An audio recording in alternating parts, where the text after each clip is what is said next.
The advent of modern Tacoma began with the building of Job Carr's cabin, built by Tacoma's first white settler, Job Carr.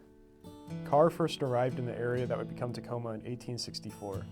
First coming upon the area by canoe, he would shout, "Eureka! Eureka!" at the sight of his new cabin. The original cabin, which was built in 1865, was moved in 1900.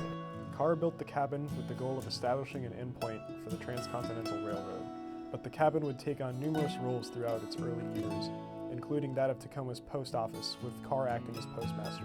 This area that had been that first Tacoma, the first incorporated area of Tacoma, had really grown quite a bit, and as such, the available land in what we call Old Town today was going away, and the new construction and new buildings and businesses and homes were encroaching, and so many of the historic buildings, ones built in 1890 to 1900, were being taken down and replaced by new structures.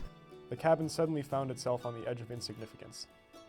And there were people who were concerned and wanted to preserve the memory of Job.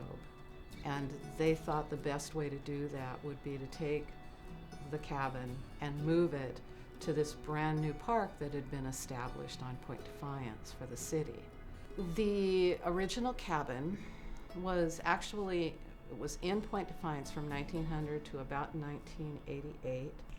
Just inside the entrance to 5 Mile Drive is where it was for most of the time. During its stay at Point Defiance, the cabin was relocated once within the park, but suffered extreme deterioration over the next 70 years. And so they decided to deconstruct it. The Metro Parks folks took the pieces, the logs and such, and saved them for the possibility of reconstructing it elsewhere. That was in 1988. In the early 1990s, Old Town had begun a new building boom.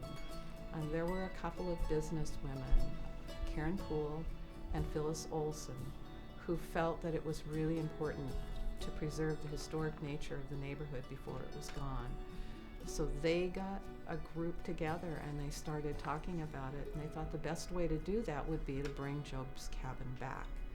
So they launched the effort in 1995, and when they opened in 2000, the cabin had no debt. It was all paid for.